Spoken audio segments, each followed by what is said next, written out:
I'm on. All right. Well, hi, everyone. I'm Mayor Jody Perry. Welcome to the State of the City. Welcome to those who are also watching online tonight.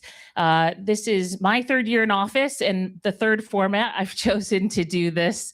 And so the first year I spoke just at council. Last year I did just live stream. So this year I'm kind of doing a combined format. Thanks to Carl Hunnell from Richland Source for doing the Q&A. Happy to be here. Happy to be the third choice of your administration. Something like that. So before we start, though, we do have a video. We took some time over the past year and worked with DRM Productions to capture some of the work that the city's been doing. And we wanted to start off with that, and then we'll follow up with the conversation.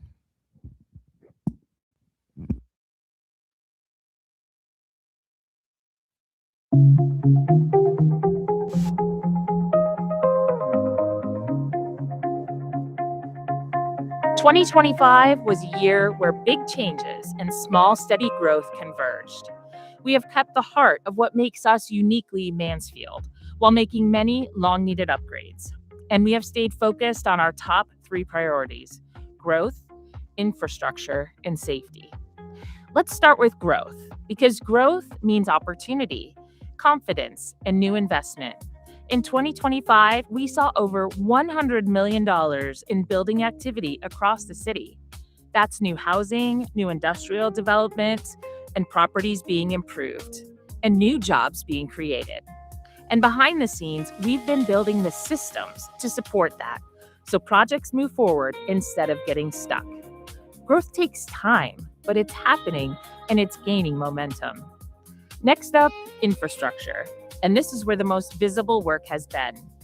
We broke ground on the Main Street Revitalization Project, a long-awaited $20 million investment in the heart of our city.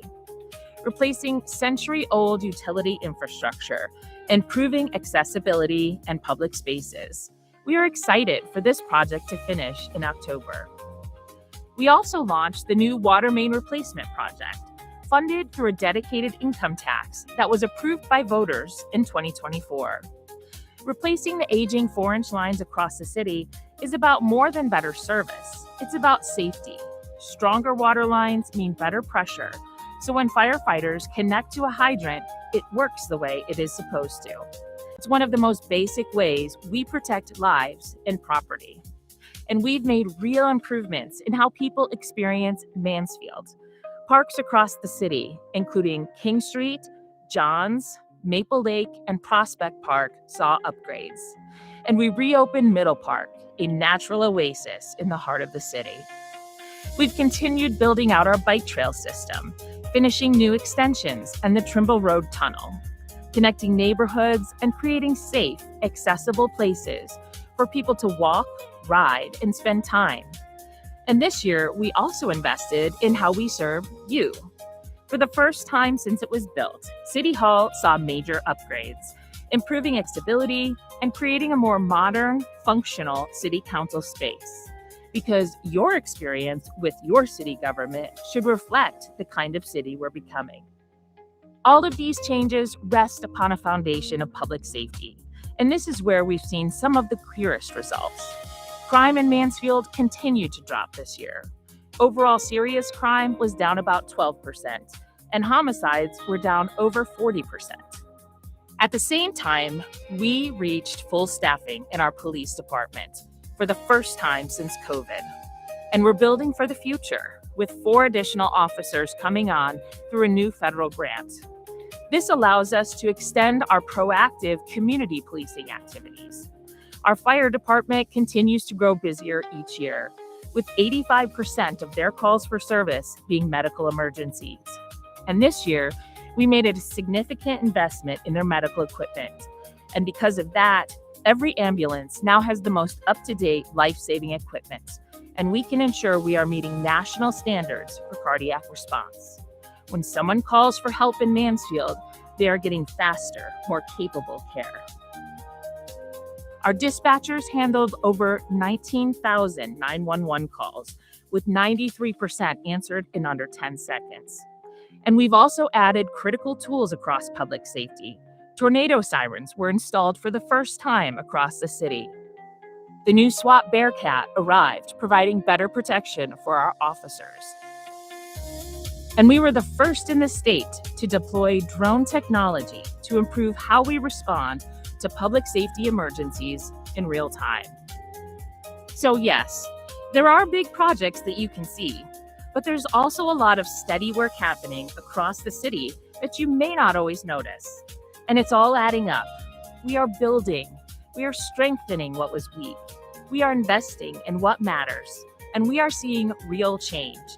Not all at once, but step by step.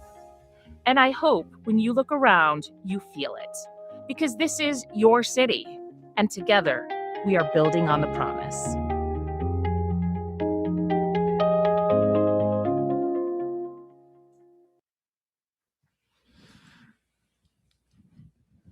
Well, very nice. Good evening, everybody. My name is Carl Hunnell. I am the Deputy Managing Editor at Richland Source and a journalist who's so old I first covered local news and government in this town back in 1990.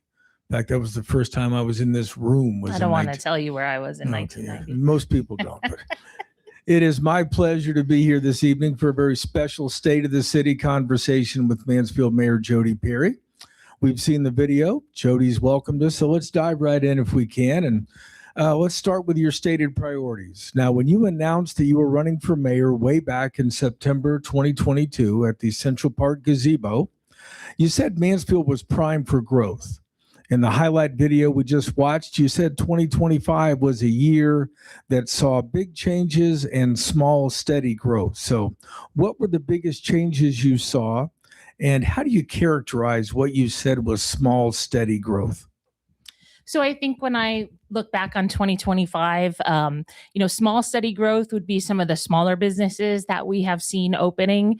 I know one of the things that I see a lot online is, lots of downtown businesses have closed during the construction project, which is actually just not right. We've had, I think, 4 or 5 open in 2025, which is fantastic. And we're already on a strong start this year with several more. So, we're excited about those. And those small businesses, while maybe they don't have as many jobs or they're not doing as much business, it also makes a big impact on our lifestyle, because those are the things that really differentiate us from other communities around us or across the country. From a larger perspective, you saw in the video the spec building that Adina is building out at Airport West. So having a building ready to go when an industrial lead comes in is really key to being able to fill that, because right now, we talk a lot about speed, risk, and money, but businesses want to be able to get in quick. They want to start selling their product as fast as they can, and they want to know that the building or the site that they're choosing is ready for that opportunity. The last thing I would just highlight is we spent time last year and we started our Mansfield Community Improvement Corporation. And while, it's really taking its first steps this year, getting that set up was a really key part for the city of Mansfield to have a say in what happens to properties in our community. And it's really a tool in our tool belt, if you think of it that way, versus just being a whole other economic development entity. But it's a way that we want to get control back, especially if you think of some of these blighted properties from out of town owners that maybe aren't taking care of them. So this is another tool that we aim to use, and getting that going last year was a big deal. All right, we're a little more than midway through your first term as mayor. So have you seen the growth that you hoped for, that you talked about that day at the gazebo? And what have you learned in office that you hope will help you quicken that pace going forward? I think we're starting to see it. I'm probably just as impatient as anyone else in terms of wanting to see things just pick up quickly. It feels like at the beginning of 2026, we're seeing that. We've had a steady amount of projects going to council, asking for assistance, looking to, whether it's housing, the redevelopment of the hotel, and then, of course, Buc-ee's and some other things like that. We're starting to see all of those pieces that we put in place start that domino effect. What was the second part of your question? I totally. So what have you learned in office in the last 2+ years now that will help you quicken that pace going forward? I think a big thing that I've learned is really asking a lot of questions up front. So, you saw this a little bit recently in the conversation around the data center. But really, we have sharpened our view of what we are looking for in terms of a development partner. People at the city laugh at me, but I say a lot of times, we have standards in the city of Mansfield. And, I jokingly say we're not on Tinder, but, we have raised the bar. We want developers, not just thank you for putting anything in our community. No, it's thank you. We want you to build the nice things in all the neighborhoods, not just put them in some places. And so that has caused us to say to some developers, not sure you're the right fit for us. And I think that was a process for me to learn from taking office in 2024. All right, now I'm going to quick history lesson. When I came to town in 90, Westinghouse was in its final year of operation. Ohio Brass was getting ready to close. Tappan closed in 1992.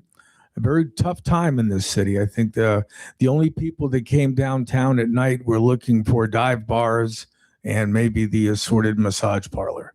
That's what was in downtown Mansfield at the time.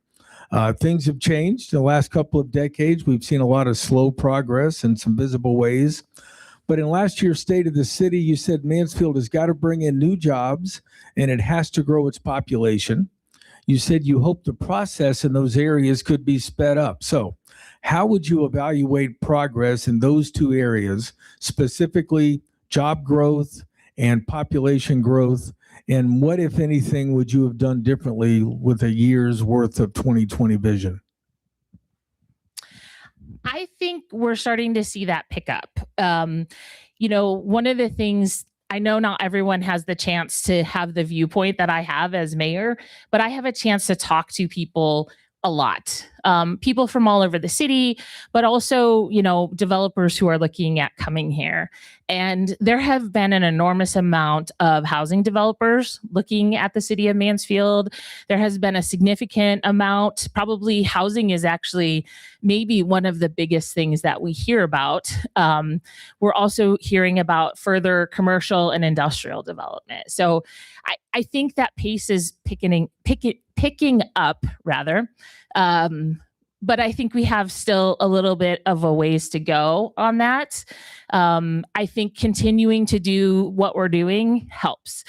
Being able to show that, we've brought projects from beginning to end under this administration and showing them, okay, here's what we're looking for, being able to answer the questions that they have. All of that is speed to market, so and it really matters when if we're saying to someone looking at building in this area, whether they want to be a resident and move here or they're going to move their business here, if we're saying, come, we can help you be successful, but we can't actually make that happen.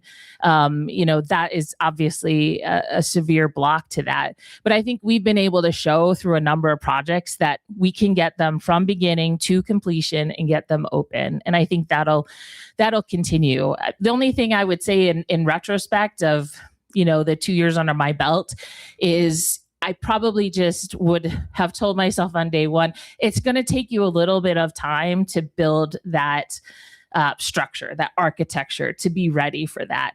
But we're there now. And so, I don't think that's also a coincidence that you're seeing these projects come a little faster.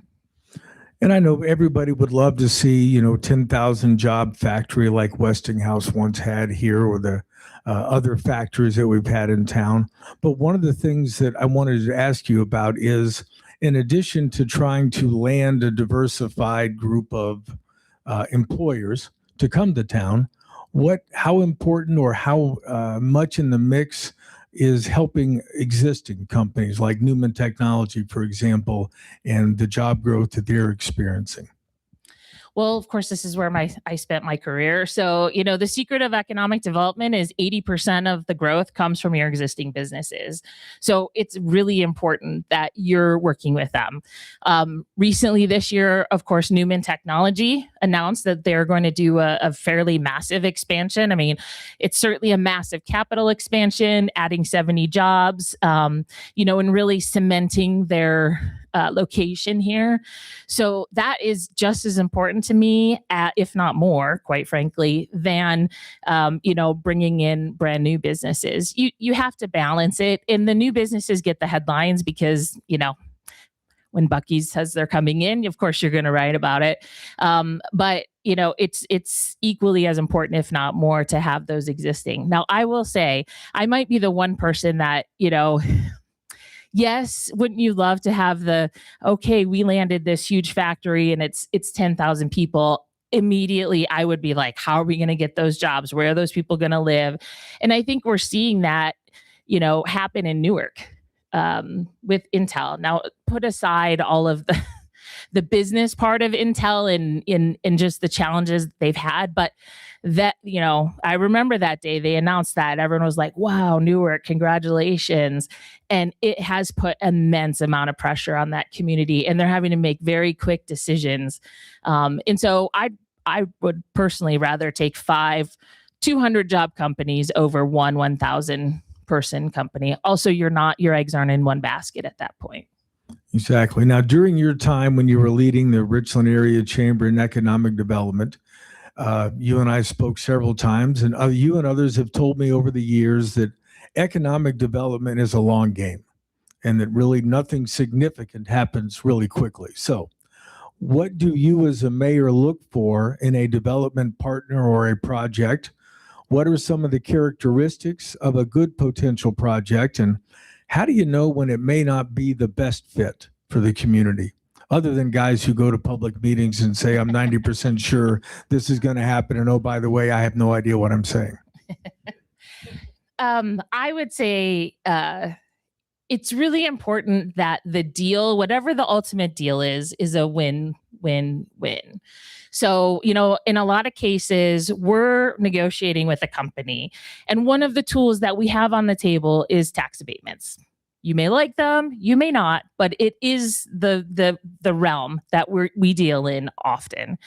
And so it's really important to me that if we're going to put that on the table, that the business understands the cost, first of all, to the community by giving that, and that they understand and they're not over asking for an abatement that they don't fully need. And I think that one of the things that Barrett Thomas, our economic development director, and I talked about over the years when we worked together at the chamber was, I don't think we always have to put the max deal on the table.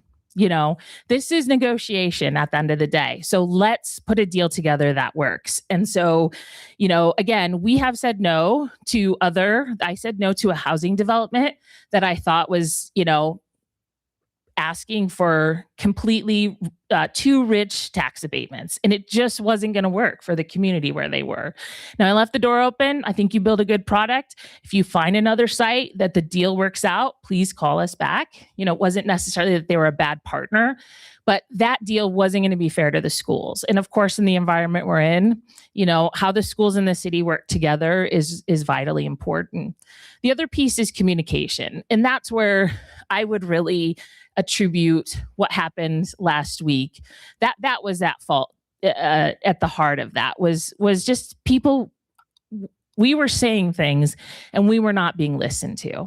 And after so much of that, the dollar signs or the potential impact for the community was big enough that, we kept with it for a little while. And the more it kept going, I'm like, this is not sitting right with me. And then when that last step happened, it was like, this is very clear. We're on a different pathway. You don't have the same vision for the community. And therefore, I'd rather do something else. And I stand by that decision. I think it was the right one. And I feel like there are other partners that we can deal with to give us a better deal. Now, one of the things that's also been on the rise locally is, and it obviously is needed when the county, there was a countywide housing study a few years ago, and it found that not only does Richland County and Mansfield need things like, kind of low income housing, it also needs market rate housing. It needs housing at all levels, affordable housing for seniors. address or talk about what you've seen. I know there's a new senior assisted living center getting ready to open on Klein Avenue. Last I knew, that was around a $30 million building. Maybe it's more than that. I know you're working with a couple of folks that want to build maybe more affordable senior housing. You've seen some individual houses spring up. So where are we at now in terms of the whole wide range of housing needs, specifically in the city of Mansfield?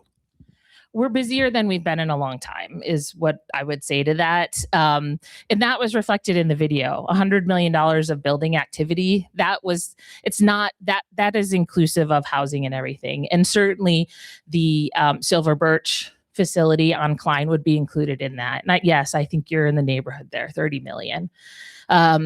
I can tell you, with all of the incentives that are on the table right now through the Ohio Housing Finance Authority, I get calls just about, I would say, every few weeks from a new developer saying, hey, there's incentives out there from the state. We want to come in and talk. In fact, I just answered one again tonight.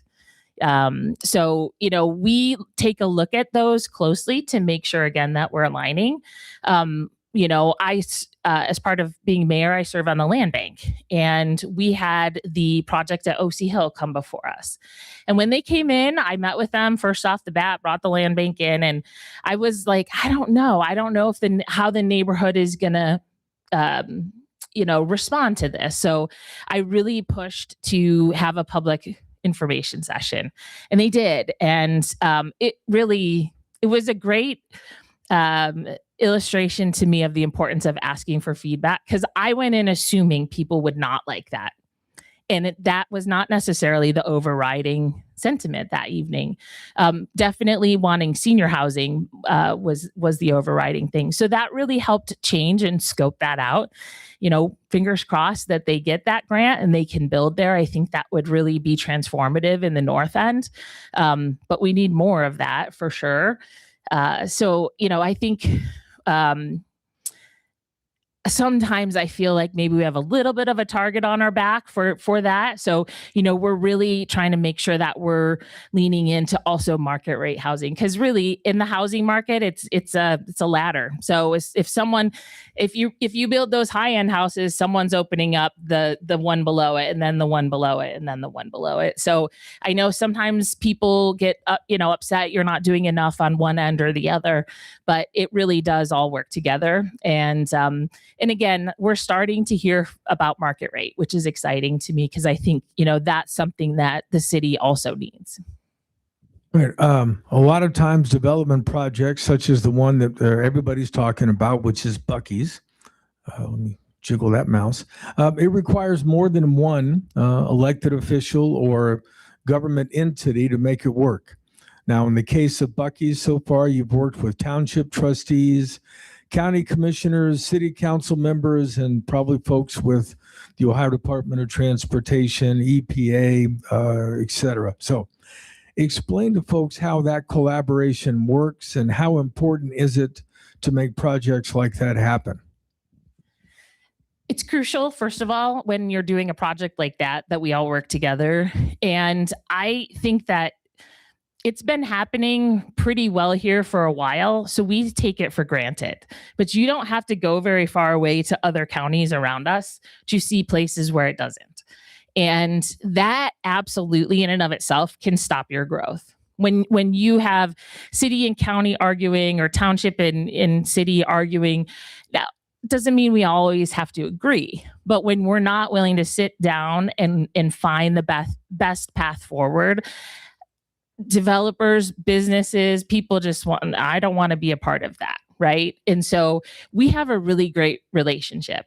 I work very well. One of the, I think, legs up that I had coming in was my time at the chamber. And I had relationships with our commissioners, with our city council members, with not as much with the trustees. So I'm learning some of that area, but even at the county level, other electeds. And so that really helps. I'm not having to call up the first time. Hi, I'm Jody. Nice to meet you. I have those established things. A project like Buc-ee's, it's crucial. the fact that we're all able to get on the phone. Okay, hey, they have this question. How do we handle this? Residents are asking this. How can we, make sure that we're responding and listening? And so, again, this is something when developers come in, when outside people come in, it's something that I talk about as a net positive for our community, that we can just get people on the line. And again, I think we take that for granted at this point, but even in this community, it was not always the case. I can guarantee it wasn't always the case. And I think it's interesting because the situation with the Buc-ee's, for example, down in Huber Heights, there was kind of a protracted battle of sorts between the county and the city over how it was going to be developed and that kind of stuff. Kudos to Buc-ee's for hanging that one out, because I can tell you, most of the time that would scare a business away. They would not have hung through, and that they were arguing over water down there. But I saw it; it opened, so they evidently worked it all out. Yeah, when I went down there that day, and I took an opportunity and kind of pushed my way in to talk to the guy that actually founded the company, and one of the things he told me is, in terms of selecting locations.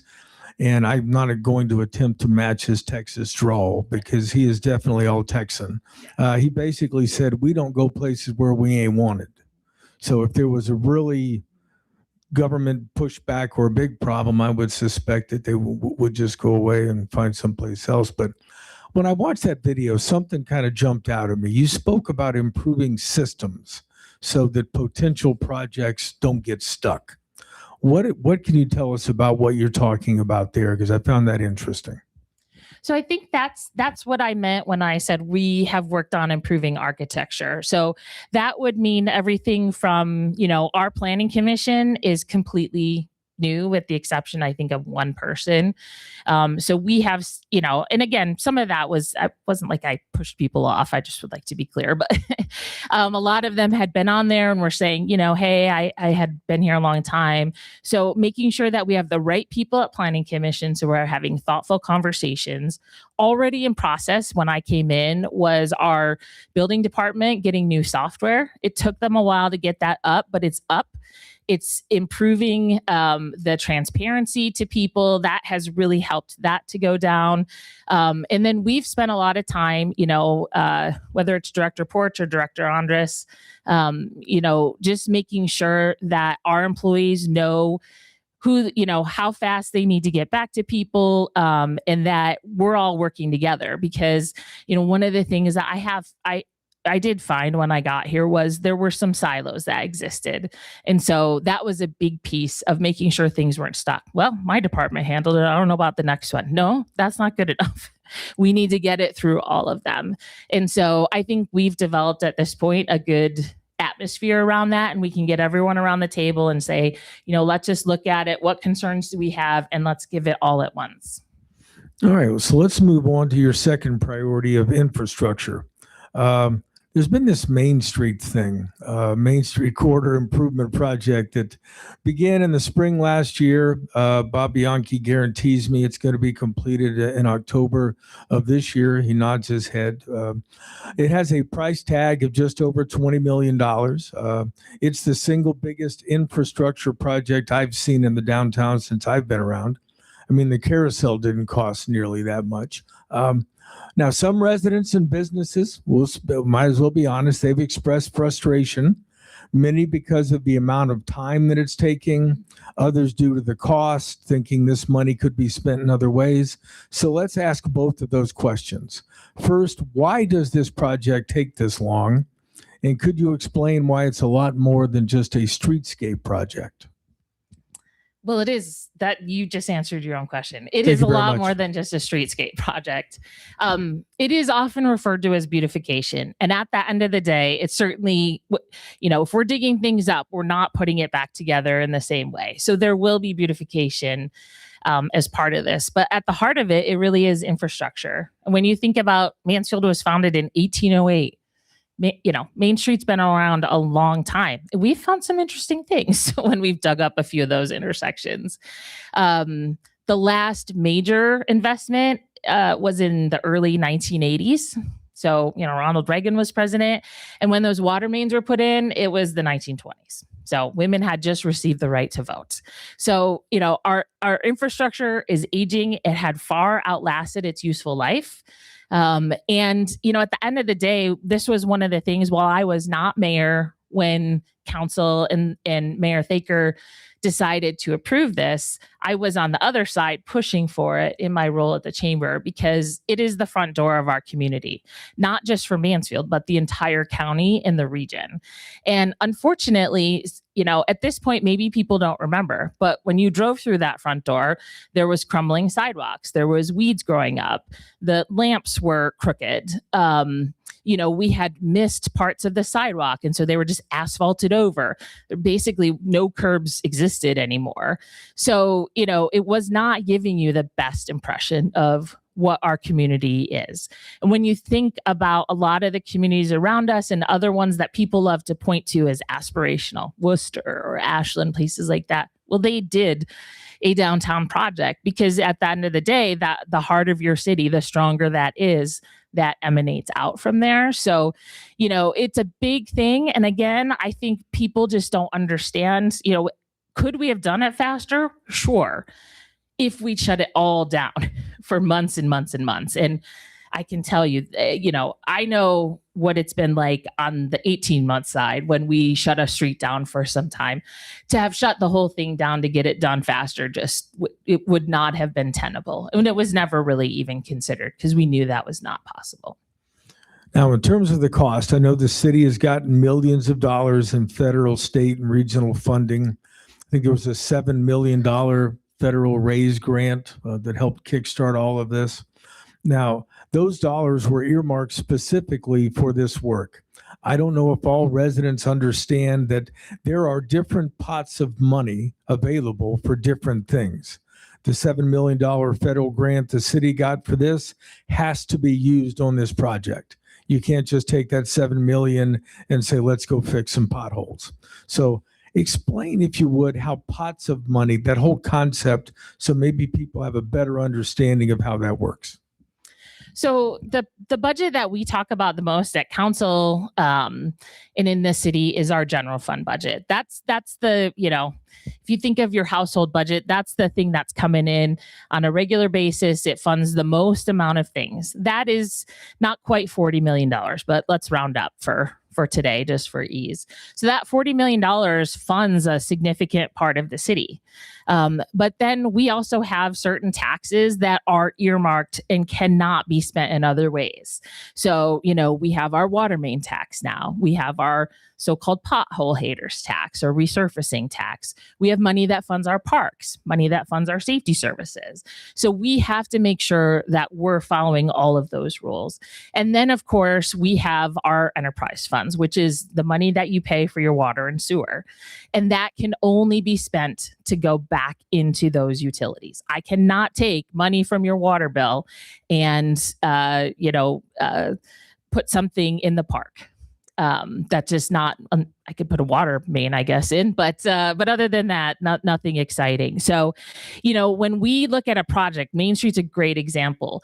$20 million on the city's general fund of $40 million a year. I mean, we would have been able to do that never if it was on the city. And so that's where it's so important that we go after those state funds, those federal funds. And the city, I think at the end of the day, we're roughly around $4 million in it, which means we were able to bring in about $16 million in grants.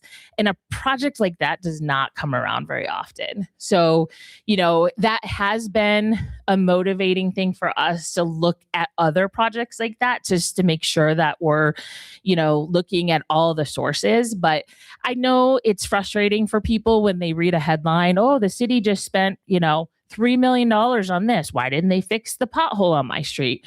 Or why isn't my water main fixed? And then a lot of cases, it's down to the root of the money, and we can't just use it in any way that we want, or we get in big trouble. And we do follow that. I was going to say, you could do it once maybe, and then the state auditor might have an issue with you. I've been in a lot of cities, a lot of communities, and when we talk about pots of money, I don't know how many people realize that we have a specific tax for streetlights, that the pride tax, the I stands for illumination. So there's a designated section of money that's collected because, believe it or not, if you haven't been around here long enough, there was a time we couldn't afford to turn the damn lights on. So that was kind of an important part of the pride tax. Now, I know there've been back one last question about Main Street, then I swear I'm going to move on for a minute.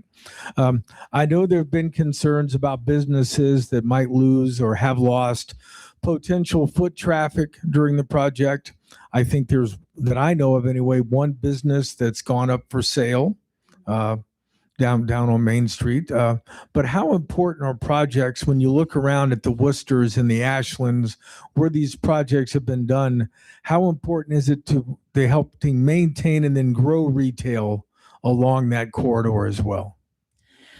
I mean, it's huge. The fact that we're investing this much in our downtown, we're already seeing some of the fruits of that in some of the projects that you're seeing. The downtown housing that's being proposed, the hotel project that's being proposed. When the city invests in itself, that sends a strong message to outside developers that it is safe to put your money here. You will get a return back. So that's at the heart of it. Now, of course, we have to make sure that we're not harming the businesses that are already there. And, I cannot sit here. I cannot sit here and say nobody has had impact. Obviously, that would be ludicrous. Everyone has had some impact on this. I think it seems to go in phases. And that's really how the construction's going. So, people might have some bad weeks in a row or bad days in a row, but then it's picking up and you're seeing that. Last year, most of the construction was down in the Carousel District. That area is very busy this year. And people, it has not kept people away from that. So, we all have our eye set on that end of October timeline. We'll all be super thankful when it's done. But the businesses at the end of the day are going to reap that reward when we have more people coming down and staying and spending their money. I will say that all of that work that was going on didn't stop 6,000 people from coming downtown for a Queen of Hearts drawing. I'm just saying there were ways to get downtown. Suddenly there's parking. Yes, certainly there was. All right. Infrastructure is more than just water mains, fire hydrants, treatment plants. It also involves things like city parks.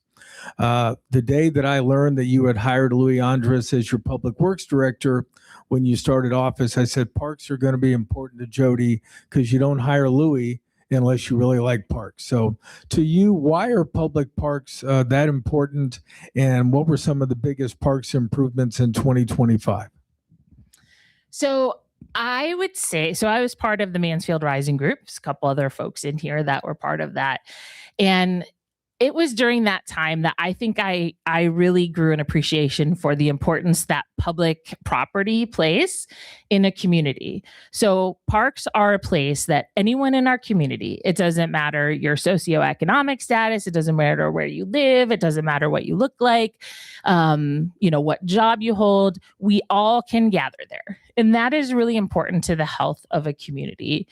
And so, one of the things as I was coming into office was there was a lot of frustration about our parks. And, again, I think it's fair to point out that during fiscal emergency, the city parks were just closed for 8 years. So, I appreciate that Mayor Thaker got the pride tax passed and got work happening in our parks. They had a lot to catch up on. But I also knew I didn't want to continue to take as long as it was. So we needed to step on the gas. Now, very thankfully, ARPA was sitting on the table. So that did fund quite a few of the things that you saw. King Street Park, we just did a ribbon cutting for that last week. That came out of ARPA. Some work we did at Johns Park came out of ARPA, things like that. I mean, undoubtedly, the biggest thing that happened last year in our parks was Sterkel. And at the end, we're going to end with a video on that. And, if you hadn't seen Sterkel before, there is a shot in there and it's just kind of embarrassing that's where it was. But I am equally as proud of those other things. So, being at King Street this week, when we finished, there was a resident across the street who was mowing and he was like, "Hey, you're the mayor, right?" "Yeah." And he's like, "I just, I see people over here playing basketball all the time. And I appreciate that you put money into this. And, that was a park that, when we pulled up to it on our drive around, it looked fine from the curb, but we got out and realized everything here is broken. It's not, who wants to hang out here? There's really nothing that you can do. All the work that happened at Liberty. In the great thing about parks and what has happened is it has not just been the city. It has been so many people stepping up. Foundation, Coca-Cola gave us that beautiful court at Liberty, which will be restored, by the way. Churches built, a bridge for us. So many volunteers have helped with this, and we're still seeing people come and call and say, we want to help with other things. So to me, that's what gets me excited about this job, is when, people start believing in their community again, and they start to see and feel some of the changes that are happening. And it's always exciting when that happens. And I want to give a quick shout out, if I can. I saw a young gentleman come in tonight, and some may remember or recognize him from my Facebook post. I think that was a couple weeks ago, Nasir. And he approached me. We were at Liberty Park 2 weeks ago on our drive around, and he said, "Hey, can I talk to you for a few minutes?" And we just had a really great conversation. He asked some good questions, and said, that he'd been following what we were doing since the beginning, which, first of all, kind of astonished me, because there's many adults that cannot say the same thing, and are not aware of everything that's happening. So for a young man like him to have said that, and just had a great conversation. And one of the things that he highlighted was the work that we're doing in the parks. And I love that. Like that, he was excited to meet me that day, but I guarantee I was way more excited to meet him and his friends and just kind of hear the positive experience. That's what makes all of this worth it. I know when the young man walked in tonight, I immediately felt underdressed. If I brought a tie, I could have put it on. I think he might be a future mayor. So he's overdressed to be a journalist, so you got to become the mayor, young man. But all right, let's move on to that third priority. I do look forward to seeing the Sterkel Park thing. I've been out there since it was finished, but I also went out there to take pictures before it started, and there was this saddest little duck that was on like this giant spring that I'm sure when it was his heyday, it was a wonderful thing. You could bounce up and down. I went to sit on it, and the whole thing just went. That was the old Sterkel Park. Welcome to Mansfield. Yeah, exactly. That's what the duck told me that day. All right, when you talk about safety in Mansfield, and it's one of your three priorities when you took office, I want to ask, what does that mean to you as mayor? How do you define it? And what are the keys to achieving it? Because safety is kind of a broad word. So help us figure out what you mean by that. Well, I would say public safety kind of is the underlying foundation of everything we've talked about, right? If we don't have a safe community, if as a resident, you don't feel safe to be in our parks, if you don't feel safe to walk around your neighborhood, if you don't feel safe to come downtown, then you're not going to want to spend money here. You're not going to want to build a house here. And, if we're putting money into things that are constantly being torn up, then, we're in this difficult cycle. And coming in to office so I ran in 23, came in 24. And 23, we set a record that we never want to beat, right? Most homicides. That is in our rearview mirror. We're not going back there as far as I'm concerned. But it was, you certainly couldn't ignore it, nor was I even tempted to, because it really was impacting the community. Now, a lot of them, it wasn't random things and things like that, but just when you're hearing that over and over, and I started to see the chatter online, oh, I would never go to Mansfield. I don't feel safe there. That's a problem for our community to grow. More concerning to me was the people that live here, and talking to a mother whose son was shot, and that the experience that they went through with that, and talking to kids that in Mansfield are like, I don't think I'm going to live past 2021. So I don't care. I'm just going to do what I do. And, that is the trajectory that we have to change in this community. And it is not a city problem. It is an us problem, right? It's all of us. We need our faith community. We need our families. We certainly do need the city. We need other partners to come around. And I think you're starting to see that. I think that a lot of folks have stepped forward to help with things, but safety to me it's physical safety, it's mental safety, and emotional safety, that people feel like they belong in Mansfield. Check that. Just a few years ago, when I talk about safety, the Mansfield Police Department, I think, saw the number of sworn officers drop into the low 60s at one point. It was around that number.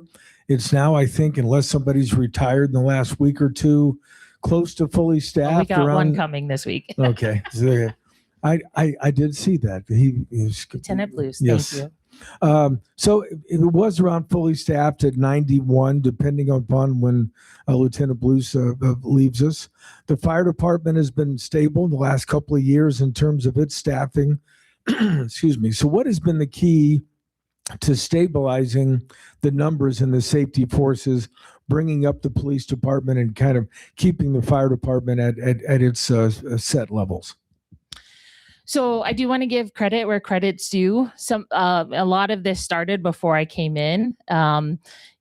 Director Porch, when he was chief, passionately advocated for the administration to, add the signing bonus and really start to take a look at where we were hiring people in.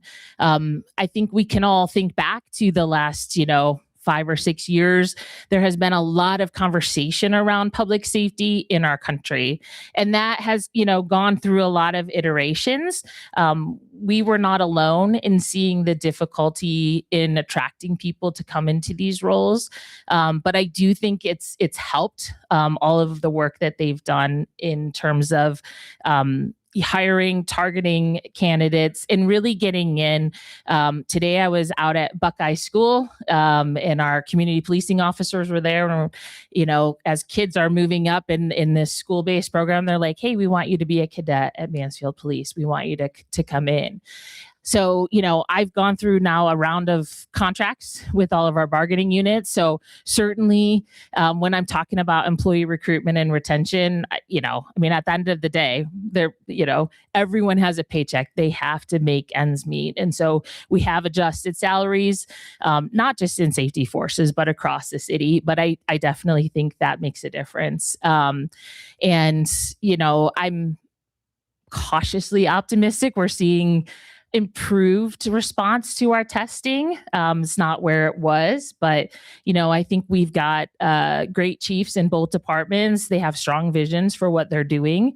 And one of the things that excites me about being back to full staffing, particularly in police, is that we have community policing officers again. That was one of, unfortunately, the victims during that time that we just couldn't, you have to cover patrol, and that is the right call, of course. But to have 3 officers back in that unit really, really makes a difference.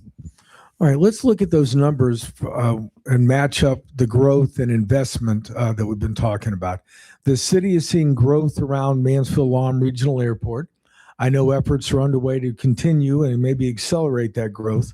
As everybody knows, we talk about a Buc-ee's opening up on new land that would be annexed into the city out by 71 and 39. There's been a great deal of public investment in many areas, including parks.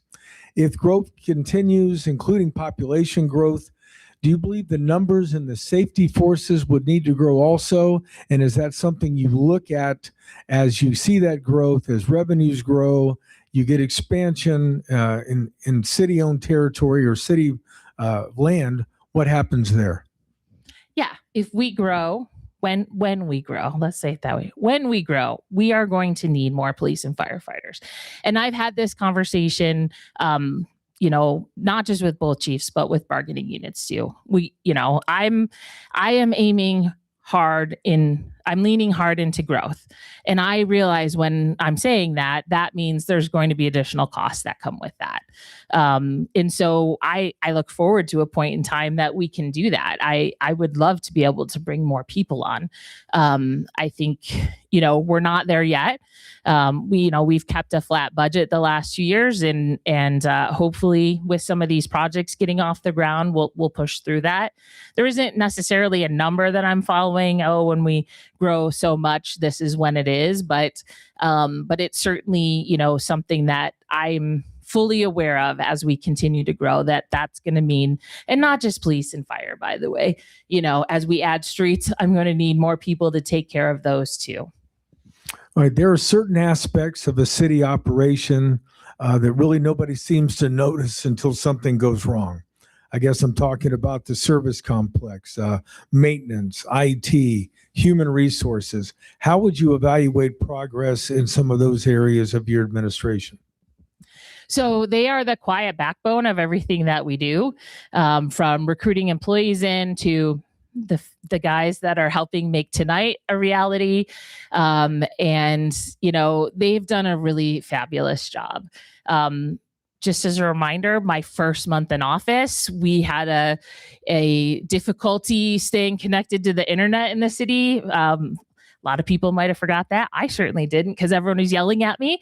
And I'm like, hey, I'm new here. I don't know what's going on, and I'm trying to figure it all out. And we did. And ultimately now with Huck in charge of the department, we've made it's hard to even say strides. It's just night and day, the difference in terms of our cybersecurity, just the professionalism that that we're looking at. And I'm excited about that. The investment that we've done in the city building itself. Yes, this was part of a big project, but Gary and his team have really worked hard on a lot of other pieces around the building, from everything from painting to moving walls to kitchens to, just making sure that this building that was built in 1976. I was born in 1976, but is up to date for these standards. And we have 476 employees. So, our HR department stays really busy. We constantly have people coming in, and, we're constantly posting jobs. So those are not the things that always make the video, unfortunately, but it's really the strong backbone of what we do. Now, we're going to wind down with just a few minutes left, but when you ran for office, Jody, one of the things you talked about in the campaign was being present, communicating with residents, and operating the government transparently. So give yourself a grade in those areas and explain how you got there and what are the next opportunities in those areas. I don't like when you ask me to grade things. I feel like you've asked that before. Everybody on Facebook grades us, so go ahead and give yourself a grade. Okay, so those were actually really the only things I promised during the campaign, because I just did not know what I was going to face when I got here. So I didn't want to go out on a limb and make all these promises that I couldn't keep. I'm very happy and satisfied with what I've done on that. I've stayed active in the community. I definitely feel like I am accessible. I am managing my own Facebook page. So when you send me a message, it is me that sees it. I may be asking someone else to answer from time to time because, it's not, I cannot know everything in the city. But that piece and really, making sure that we're communicating with residents means everything from something like this, so that people are, whether you wanted to come or watch it or not, it's there and someone can find out what they need to know about the city. The Facebook page as well, both the city and mine, just trying to show people a little bit of what we're doing. It's not everything by far, but it's just a little taste of that. And I think as far as transparency, the data center was a good example of that, and trying to show in the end, here's why we were looking at it at the beginning, and here's why I'm saying no at this point. And, last year there was a few points where I ended up going on Facebook to communicate with residents. And I think that, not everyone appreciates it, but a lot of people do. And it's just, I want to continue to be able to do that. All right. Finally, this evening has been based primarily on the state of the city through 2025. But we're already almost 4 full months into 2026. We've seen a lot of new developments. The aforementioned Buc-ee's, the Main Street, millions of dollars in downtown housing that may be developed through the Richland County Foundation based on a donation from John and Mimi Ferniak. So what can you tell us to expect in the next 8 months, and how will that play when we sit down next year to do the city's State of the City? I think you should continue to expect good news coming out about projects that we're working on. I will say last year was kind of a high point as far as public projects that were in, some of them were long in process, others kind of jumped up a little more quickly. We cannot, obviously we're not able to continue that trajectory quite as fast. Unless more money drops from the sky, which it has not yet. So some of that is slowing down. So you're going to see our projects maybe not as big of scope, but they're still going to be going on. Of course, the water main replacement and more work in the parks is coming. But I'm really bullish that you're going to hear more positive economic development stories this year. There's some exciting things that people are looking at. We'll see if they come together. A lot of times it's a long time of talking before a project comes to fruition, but I think, there's reason to be optimistic. And I mean, there's things we didn't talk about tonight. The proposed aquatic center, the pool, which I think you just got the survey results back. So that's going to be something we're going to be talking about. If the Ohio Department of Development writes the check, maybe we can get West Park finally torn down. I swore I would not retire. Okay, well, yeah. I swore I couldn't retire until that building went down first. So we'll see how that plays out in the months ahead. But a lot of things going on still. Yeah. But Mayor, thanks for having me in for this conversation tonight. It's been interesting to sit on this side of the table during an evening. I've had a lot of fun. I'm going to stop here and give you a chance for closing thoughts and show the video, and the rest of the evening is yours. And thank you very much. Yeah, thanks, Carl. I appreciate your time and effort in doing this. And I just want to thank everyone here and anyone who tuned in. I appreciate people's support and encouragement for Mansfield. We're on the right direction. We're going in the right direction. I firmly believe we're on the right path. Just continue to, speak well of our community, inviting people in. You never know who you're talking to and what conversation will lead to. So just thanks to everyone for all your support. And before the Sterkel video plays, I do want to give a quick shout out to Michelle Geese and Richland New Hope, because Sterkel Park absolutely would not exist in the form it did without New Hope and Michelle's passion for this park in particular. Lots of people played a role. I could not begin to name them all right now, but shout out to Michelle and all the work that's been done at Sterkel. Thanks.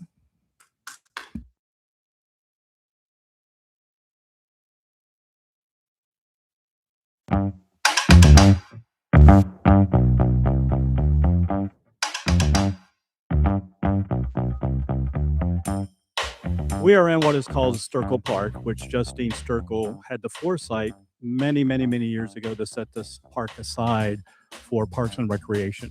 When I was a kid, a park consisted of a charcoal grill, a picnic bench, a slide, maybe a teeter-totter and swings. And that was a park, and that was a cool park, but nothing like this. We are so excited to have our newest addition and upgrade to the Mansfield City Park system. I think you can agree with me when you see the finished product that the wait was worth it. This has so many options to allow families to come together and spend hours at a place for a kid to play versus just 10 minutes and they're ready to run away. The goal was always to create a space that wouldn't leave anybody behind, somebody for all ages, all people, all abilities, and that's what we did. Anybody can enjoy this park, from the pickleball course, the playground equipment, to the pavilion. The restrooms are 100% accessible. This park has brought so much inclusive play for our son. It has allowed him to not only parallel play with other peers that may have disabilities like him, but also other neurotypical children. And that's really important because we haven't had a lot of places for him to safely do that. There's something for you physically as well as mentally. There's something for everybody, all ages, all abilities. And it's one of the greatest things that we have in the county. Sterkel Park is one of our first areas that we have a dog park. This is also our first electric vehicle charging station is going to be here as well. And some of the other things that we're doing is we have a lot of programming that's going on in the parks. Right now we're having our summer camp for kids. We're working to put hotspots and free Wi-Fi in all of our parks. We have 4 of them set up so far. By providing free Wi-Fi, the park becomes not just a place for recreation, but an amazing environment that enables students to access remote learning, adults to work remotely, families to stay connected, and more. We started a nonprofit, and I've been looking for places that we could get together with other members in the community and have a safe space for multiple families to get together. And this park is definitely somewhere that I see us hosting some Zan's Mission events at. You're going to see more innovations and more upgrades as the years go by. Standing here today, it just brings to home that this is the beginning of a new chapter, one that embraces inclusion, accessibility, and what we are witnessing here is the power of community collaboration.